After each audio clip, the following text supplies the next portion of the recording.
चूंकि मनोहर काशीराम साहब ने कहा इस देश में कांग्रेस और बीजेपी एक नागनाथ है, दूसरा सांपनाथ है। और कांग्रेस बीजेपी के समर्थन में जितनी पार्टियां खड़ी है उसके पीछे लघु बनी हुई है, वो आस्तीन के सांप है, हरे घास के हरे सांप है। हमारे बीच में, हमारे मोहल्ले में जाकर, हमारे लोगों के बीच में जाकर के वो भीम संवाद कराते हैं, भीम चर्चा। आप देखे होंगे कि हनुमान, बीजेपी का हनुमान बनने के लिए चिराग पासवान और चंद्रशेखर बारे में कंपटीशन चल रहा है। इधर तो गिरिराज सिंह के साथ फोटो वायरल हुआ रहता है और वो कह रहे थे गिरिराज सिंह की हमारा हनुमान है। आप यही तो कहना चाह रहे हैं। आप मीडिया वाले लोग ऐसे लोगों के नाम लेते हैं जिनके पास कोई न वजूद है, न कोई सोच है, न कोई सिद्धांत है। कभी 2 टिकट के लिए अखिलेश के हाथ जाकर पांव पड़ेंगे, कभी गिरिराज 3 टिकट के लिए हो रहे थे। गिरिराज सिंह कहते हैं कि हमारा सबसे बेहतर हनुमान यही है, तो चिराग पासवान कहते हैं कि नहीं, सबसे बड़ा हनुमान मोदी का हम है। ये हनुमान की कंपटीशन चल रहा है, सबसे बड़ा चिराग है कि चंद्रशेखर हनुमान। ये लोग हनुमान बनने के दौर में है। और कांग्रेस और बीजेपी के पुरखों ने हमारे समाज को जातियों में बांटा, जाति में बांट कर हम पर हुकूमत लगातार वर्षों से, हजारों वर्षों से करते आया। आज जब कांग्रेस और बीजेपी जब कमजोर पड़ने लगी है, जब बहुजन मूवमेंट मनोहर काशीराम साहब के नेतृत्व में, बहन कुमारी मायावती जी के नेतृत्व में इस देश में जब बहुजन मूवमेंट तेजी से बढ़ा है, तो बहुजन समाज को बांटने के लिए ये पहले जातियों में बांटा, आज पार्टियों में बांट रहा है। नमस्कार दोस्तों, आज मैं बहुजन समाज पार्टी के प्रदेश अध्यक्ष माननीय शंकर महतो जी हैं। आज की मुलाकात हमारे मुख्य बिंदुओं पर होगी, जिनमें बहुजन समाज पार्टी का क्या रोल अदा रहेगा 2025 के बिहार विधानसभा में, और बहुत सारे पार्टी सामाजिक न्याय की परिचर्चा कर रहे हैं। बहुजन समाज पार्टी किस विचारधाराओं को लेकर और क्या उनका स्टैंड रहेगा, क्या वह गठबंधन में जाएंगे या अकेले ही चुनाव लड़ेंगे, ये तमाम बिंदुओं पर बात करेंगे। पहले सर, मेरे चैनल में आपको स्वागत है। आपको भी बहुत बहुत धन्यवाद। बिहार में 2025 के बिहार विधानसभा चुनाव बहुत नज़दीक आ गया है और लोग सामाजिक न्याय, बहुत सारे पार्टी अपने अपने रूप से आंदोलन चला रहे हैं। बहुजन समाज पार्टी वर्तमान में बिहार में क्या कर रही है? बहुजन समाज पार्टी एक विचारधारा की पार्टी है। बहुजन समाज पार्टी के नेता आदरणीय बहन कुमारी मायावती जी और बहुजन समाज पार्टी के संस्थापक बहुजन नायक युग दृष्टा मनोहर काशीराम साहब जब बहुजन समाज पार्टी का स्थापना किए, उस समय भी मीडिया वालों ने उनसे पूछा था कि इस देश में इतनी बड़ी बड़ी सामंतवादी पार्टियां, पूंजीवादी पार्टियां इस देश में काम कर रही हैं, और आप जो है बहुजन समाज पार्टी बनाकर आप नारा लगा रहे हैं कि हम गांव के हुक्मरान से लेकर देश के हुक्मरान बहुजन समाज पार्टी से बनेगा, बहुजन समाज का बनेगा। वर्तमान में बिहार के मुद्दा जो चल रहा है, जिस प्रकार अभी बीते हत्या की संख्या, मर्डर की संख्या पूरे बिहार में चरम सीमा पर है। लोग पहले जंगल राज का नारा लगाते थे, लेकिन अभी तो जंगल राज का आंकड़ा भी फैल कर चुका है। इस मुद्दे पर क्या कहना चाहेंगे? बहुजन समाज पार्टी आज जो पूरे बिहार में दलितों पर हत्या मर्डर हो रही है, उस पर क्या रोल पेश करती है? सबसे पहले चूँकि आपने बहुजन समाज पार्टी के विचारधारा के विषय में जानना चाहें कि बहुत सारी पार्टियां सामाजिक न्याय की बात करती है, कोई हिंदू राष्ट्र की बात करती है, इस तरह से अपना अपना एजेंडा जो है लोगों को नादान समझकर, बेवकूफ़ समझकर अपना एजेंडा चलाती है। हमारी नेता आदरणीय बहन जी और मनोहर काशीराम साहब जब बहुजन समाज पार्टी बनाए तो उन्होंने सामाजिक परिवर्तन का काम शुरू किया और मीडिया वालों को उन्होंने स्पष्ट जवाब दिया कि बहुजन समाज पार्टी का कोई चुनावी एजेंडा नहीं होगा, कोई चुनावी घोषणा पत्र नहीं होगा। बहुजन समाज पार्टी का घोषणा पत्र परम पूज्य बाबा साहब डॉक्टर भीमराव अम्बेडकर का लिखा संविधान है, क्योंकि बहुजन समाज पार्टी का स्थापना ही 14 अप्रैल को हुआ था, 84 को हुआ था। तब से हमारी पार्टी किसी भी पार्टी का नकल नहीं करती है। जो पार्टी का जो विचारधारा है, जो हमारे संत गुरु महापुरुषों का विचारधारा है, उस विचारधारा पर काम करके इस देश में समतामूलक समाज बनाना चाहती है। और जहाँ तक रहा लॉ एंड ऑर्डर और क्राइम की बात है, गुंडागर्दी की बात है, तो आप लोगों को पता होगा कि बहुजन समाज पार्टी की नेता आदरणीय बहन जी जब उत्तर प्रदेश में 4 बार की मुख्यमंत्री रही, तो पहला बार ही उन्होंने जब प्रथम बार 2 जून 1995 को जब मुख्यमंत्री का उन्होंने जब शपथ लिया था, तो 1,45,000 गुंडा को उन्होंने जेल में डालने का काम किया और बहुत ऐसे गुंडा थे जो यूपी को छोड़कर भाग गए। इस बिहार में जो बिहार के बारे में क्या, बिहार में जो गुंडा राज और महाजंगल राज जो चल रहा है, ये गुंडा राज और महाजंगल राज चलाने में जो वर्तमान की जो सरकार है और पूर्व की जो सरकार है, ये दोनों की मिली भगत है। कांग्रेस और बीजेपी एक तरफ नीतीश को टेकल कर रहे हैं, बीजेपी रिमोट से नीतीश को चला रहे हैं, और कांग्रेस एंड कंपनी का आइडियोलॉजी, कांग्रेस एंड कंपनी के इशारा पर आरजेडी काम कर रही है। तो चूंकि मनोहर काशीराम साहब ने कहा इस देश में कांग्रेस और बीजेपी एक नागनाथ है, दूसरा सांपनाथ है, और कांग्रेस बीजेपी के समर्थन में जितनी पार्टियां खड़ी है उसके पीछे लघु बनी हुई है, वो आस्तीन के सांप है, हरे घास के हरे सांप है। हमारे बीच में, हमारे मोहल्ले में जाकर, हमारे लोगों के बीच में जाकर के वह भीम संवाद कराते हैं, भीम चर्चा कराते हैं, हमारी भाषा बोलते हैं। बहुजन समागम चिराग पासवान निकालने जा रहे हैं, तो ये तो उनका जो है हमारे समाज को भोला भाला समझ रखे हैं और ये जो खुद अपने को कोई मोदी का हनुमान, कोई गिरिराज सिंह का हनुमान अपने को साबित करता है, और बहुजन समाज पार्टी की विचारधारा से तुलना करना इन लोगों की बस की बात नहीं है। बहुजन समाज पार्टी बीते कुछ दिन पहले तेजस्वी यादव बोलते हैं कि बाबा साहब अम्बेडकर का जयंती दलित और महादलित मोहल्ले मनाया जाए। क्या बाबा साहब अम्बेडकर सिर्फ दलित महादलित के महापुरुष थे या ओबीसी समाज या संपूर्ण भारतवर्ष के लिए महापुरुष हैं?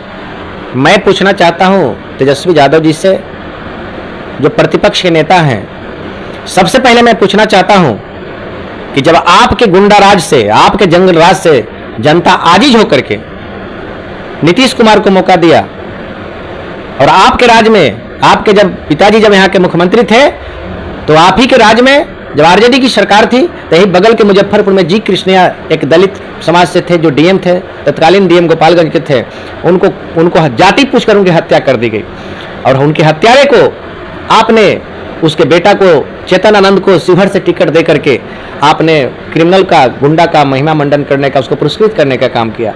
जब नीतीश कुमार और लालू जी के जब अलायंस गवर्नमेंट हुई, तो ऐसे खूंखार गुंडा जो न जाने कितने हमारे माँ बहनों के साथ कितने के सिंदूर जो है विधवा बनाने का काम किया, और ऐसे जी कृष्ण के जो डीएम के हत्यारा को आपने जेल मैनुअल में संशोधन करके आपने उसको जेल से बाहर करने का काम किया। तो स्वाभाविक है, जब गुंडा को जब जेल से बाहर करेंगे तो गुंडागर्दी करने वाले का मनोबल बढ़ेगा, और वह सीना ठोक के कहता है, हमारे समाज के बीच में जाकर कहता है, अगर कोई समाज का लोग अगर मुख्य धारा में आकर के समाज के हित की बात करता है, सामाजिक परिवर्तन की बात करता है, तो उसको वह कहा जाता है कि बनेगा काबिल। जब जी कृष्णा डीएम को हत्या करके जब हम खुलेआम घूम रहे हैं, सीना चौड़ा करके घूम रहे हैं, तो आप किस खेत का मूल्य है? क्या इससे आप साबित कर रहे हैं कि नीतीश कुमार और खास करके लालू यादव जो अपने आप को कहते हैं सामाजिक न्याय का पुरोधा हैं, क्या उनके सामाजिक न्याय पर धब्बा है? आप जान लीजिए कि कहीं से सामाजिक न्याय, ये सामाजिक न्याय का ढोंग रच के, ये सामाजिक न्याय का चादर ओढ़ बैठे हैं और हमारे महापुरुषों को धोखा दे रहे हैं। आप बताइए, अभी हाल फिलहाल में कई ऐसी घटनाएं घटी है। अभी मधुबनी में एक दलित बच्ची के साथ रेप करके उसकी हत्या कर दी गई। बिहार में कहीं न कहीं यादव समाज के द्वारा दलित पर अत्याचार बढ़ गया, इस पर क्या कहना चाहिए? बता रहे हैं ना, यही जगह पारू में, मुजफ्फरपुर में एक दलित बेटी के साथ रेप करके उसकी हत्या कर दी गई। औरंगाबाद में कोमल पासवान को जो है, जो उसकी हत्या कर दी गई। राकेश पासवान को लालगंज में हत्या कर दी गई। आपको रंजीत पासवान को दिन दहाड़े उसके गोलियों से भून दिया गया। सारण में अर्जुन राम के बेटा की हत्या कर दिया गया। आपको उधर, आपको सारण जिला के ही एकमा में आपको एक और भी समाज के लड़के को हत्या कर दिया गया। और उधर जो है आपको दिघवारा में दलितों की संख्या, वहां पासवान की संख्या 200-250 पासवान की संख्या है, 100-150 नुनिया की संख्या है।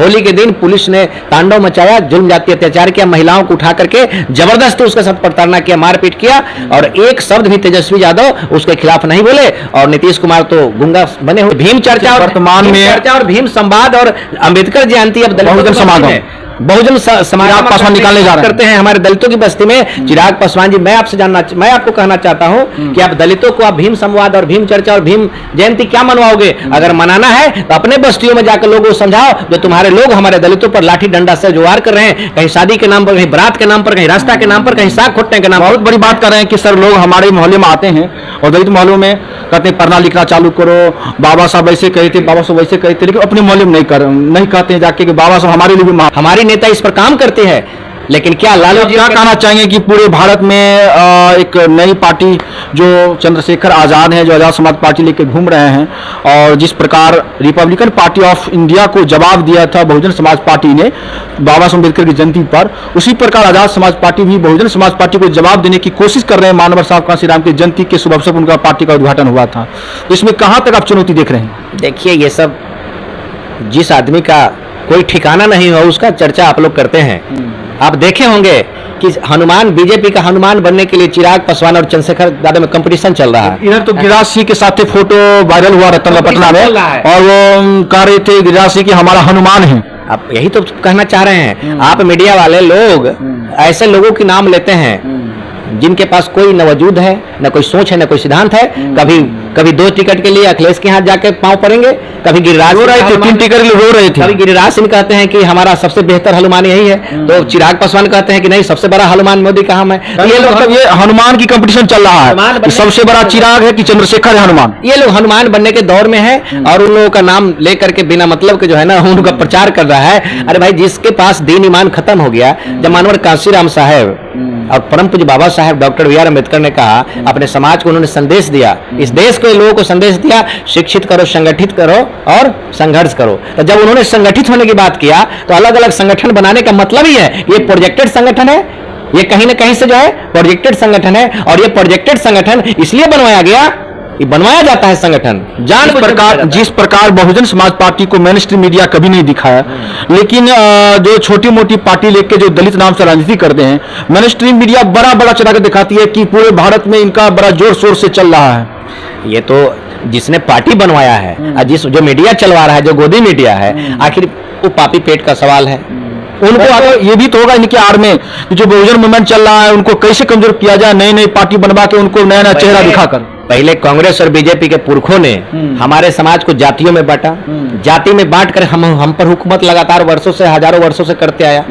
आज जब कांग्रेस और बीजेपी जब कमजोर पड़ने लगी है, जब बहुजन मूवमेंट मानवर कांशीराम साहब के नेतृत्व में, बहन कुमारी मायावती जी के नेतृत्व में इस देश में जब बहुजन मूवमेंट जब तेजी से बढ़ा है, तो बहुजन समाज को बांटने के लिए ये पहले जातियों में बांटा, आज पार्टियों में बांट रहा है। ये आपको आरोप लग रहा है कि ये कहीं कहीं अकेले लड़के बीजेपी को मजबूत करते हैं, बीजेपी की बी टीम है, तो ये कांग्रेस कभी सपा आरजेडी इस प्रकार आरोप लगाता है। अच्छा, ये बताइए, जो आरोप लगाने वाले लोग हैं, मैं उनसे पूछना चाहता हूं, अभी 2024 में बाई इलेक्शन हुआ है, कैमूर के रामगढ़ में हम चुनाव लड़े हैं, हम एक कार्यकर्ता को लड़ाए हैं, अकेले अपने बलबूते चुनाव लड़े हैं। एक तरफ 38 दलों का गठबंधन बीजेपी लड़ी है, एक तरफ 26 दलों का गठबंधन जो है कांग्रेस और आरजेडी लड़ी है। आप पता कीजिए, गूगल खोल के देखिए, आप नेट खोलिए, तो वही तो आरजेडी करेगी। बिहार में अगर आरजेडी की सरकार नहीं बन रही है तो बहन जी सब जगह खड़ा करके और हरा देती है। बताइए, खोल के देखिए कि कौन बी टीम है। वहां भाजपा 38 दलों से लड़ रही थी, 38 दल मिलकर लड़ा है, और हम अकेले लड़े हैं। 26 दल मिलकर आरजेडी कांग्रेस लड़ा है, और लड़ाई किससे हुआ है?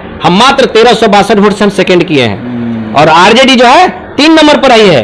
अगर वह सही में बीजेपी को रोकना चाहती, तो जब बहुजन समाज पार्टी बीजेपी को टक्कर दे रही थी, तो सारे आरजेडी वाले बसपा को रोकने के लिए बीजेपी को समर्थन कर दिया। बसपा को रोकना चाहते हैं लोग, बसपा से लोगों को डर लगता है कि बसपा अगर प्रदेश में अगर आगे बढ़ गई तो इन लोगों का जो है लुटिया डूब हो जाएगा, इन लोगों का हालत खराब हो जाएगा, इन लोगों का सारा जनाधार खत्म हो जाएगा, इसलिए घबराते हैं। बहुजन क्या कहेंगे कि अभी जो पूरे देश में खास करके बहुजन मूवमेंट को रोकने का काम क्या समाजवादी नेता भी कर रहे हैं, जो समाजवादी नेता पिछले समाज दलित समाज से आते हैं? अब कौन सा समाजवाद है? आप लोग को पता होगा कि इस देश में लंबे समय तक कांग्रेस ने शासन किया, और कांग्रेस के विरोध में समाजवादियों ने संगठन बनाया, कांग्रेस के विरोध में वामपंथियों ने संगठन बनाया, कांग्रेस के विरोध में ढेर सारा संगठन बना। और मानवर कांशीराम साहब बहुत पहले कहा गए थे कि बहुजन मूवमेंट जब तेजी से बढ़ेगा, जब हमारी राज सत्ता जब आना शुरू हो जाएगा, तो जितने जो संगठन है, छोट भैया समाजवादी हो चाहे वामपंथी हो, सारे के सारे कोई बीजेपी में विलीन हो जाएगा, कोई कांग्रेस में विलीन हो जाएगा। देखिए, समाजवादी कहने के नाम, पिछड़ों के नाम पर नीतीश कुमार बीजेपी के गोद में बैठे हुए हैं, जीतन राम मांझी, चिराग पासवान बीजेपी के गोद में बैठे हुए हैं, और समाजवादी के नाम पर, लोहिया के नाम पर राजनीति करने वाले, जयप्रकाश के नाम, गुजर कर्पूरी के नाम को बेचने वाले लोग आज कांग्रेस के गोद में बैठे हुए हैं। जिस कांग्रेस ने जगदेव प्रसाद कुशवाहा को गोलियों से भूना, तो पानी मांगने पर मुंह में पेशाब पिलाने का काम किया। बड़ी बात कर रहे हैं कि कांग्रेस, और ये कांग्रेसियों में क्या बदलाव आ गया? जिस कांग्रेस के पुरखों ने, कांग्रेस एंड कंपनी के लोगों ने हमारे दोहरी मताधिकार को छीनने का काम किया। अरमदा जेल में गांधी एंड कंपनी ने आमरण अनशन करके बाबा साहब को अधिकार छीनने का काम किया, जो अधिकार वर्तमान में भी बिहार के जो चुनाव है, आपके पास कौन सा मैनिफेस्टो है, ताकि मैं बता दूं, ताकि वो आपको बिहार में जो आरजेडी गठबंधन चल रहा है या बीजेपी गठबंधन चल रहा है, दोनों का मुकाबला आप कैसे कर सकते हैं? आप बताइए, इसी बिहार में लालू जी के सरकार में, आरजेडी की गवर्नमेंट में एक नहीं दर्जनों नरसंहार हुए, दर्जनों नरसंहार हुए। गाजर मूली की तरह हमारी बहन बेटिया को काटी गया, कितने बहन बेटिया का स्तन काट लिया गया। तो कबूत कहते हैं दलितों को आवाज दिए हैं, दलित लोगों और लालू जी ने लाश पर राजनीति किया। लालू जी ने हम दलितों को, अति पिछड़ों के लाश पर राजनीति किया।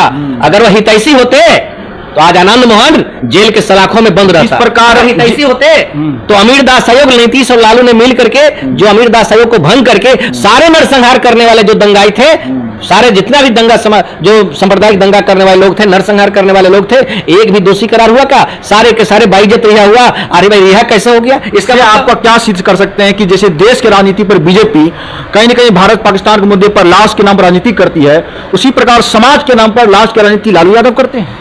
ये तो इनका कल्चर रहा है। जो कांग्रेस के इशारे पर काम करता हो, जो बीजेपी के इशारे पर काम करता हो, तो कांग्रेस और बीजेपी के तक कल्चर रहा है। कांग्रेस और बीजेपी के कल्चर, बहुजन समाज पार्टी का नारा है सर्वजन हिताय सर्वजन सुखाय। बीएसपी का ये, बहन कुमारी मायावती जी का ये पैगाम, स्वच्छ प्रशासन उम्दा काम, हम कानून के राज स्थापित करना चाहते हैं। हम बहुजन समाज जो विशाल समाज है, इसको ताकत जिस दिन एहसास हो जाएगा, ये छोटे भैया नेता से छुटकारा मिल जाएगा और कांग्रेस बीजेपी का नामों की तैयारी में हम लगे हुए हैं। और इस बार बिहार में ऐसा खेला होने जा रहा है कि हमारी या तो हमारी अपनी सरकार बनेगी, नहीं तो हमारे बगैर किसी की सरकार नहीं बनेगी। हम लोग सारी तैयारी, सारे सीटों पर हमारी तैयारी, किसी गठबंधन में रहेंगे या स्वतंत्र चुनाव लड़ेंगे। हमारी नेता तो ऑलरेडी कह चुकी है कि हम समाज से गठबंधन करेंगे, हर जाति बिरादरी से गठबंधन करेंगे, किसी दल से गठबंधन नहीं करेंगे। दल से जो भी जब हमारी पार्टी का गठबंधन हुआ है, हमको धोखा हुआ है, हमारा वोट ट्रांसफर हो जाता है उनको, लेकिन उनका वोट हमें ट्रांसफर नहीं होता है। इसलिए हम अपने बलबूते हम पूरे सभी 243 सीट पर चुनाव लड़ेंगे, करेंगे। आखिरी आपसे ये कहना चाहते हैं कि बहन जी का जो रैली है पूरे बिहार में कहीं न कहीं 2-3 जगह होता है, फिर नहीं हो पाता है। और बिहार की जनता, खास करके जो दलित वर्ग है, जो अति पिछड़ा समाज है, वो अपने कप्तान को देखना चाहते हैं, लेकिन कहीं न कहीं कप्तान नहीं नजर आने से उन्हें मायूस होकर कहीं न कहीं अलग विकल्प चुन लेते हैं। क्या कहना चाहेंगे? इस देश में जितनी पॉलिटिकल पार्टियां हैं, सारी की सारी पॉलिटिकल पार्टियां इलेक्टल बाउंड के माध्यम से बड़े बड़े उद्योगपति कॉर्पोरेट से पैसा लेकर पार्टी चलाती है। हवाई जहाज उड़ाती है, हेलीकॉप्टर उड़ाती है, पानी की तरह पैसा बहाती है।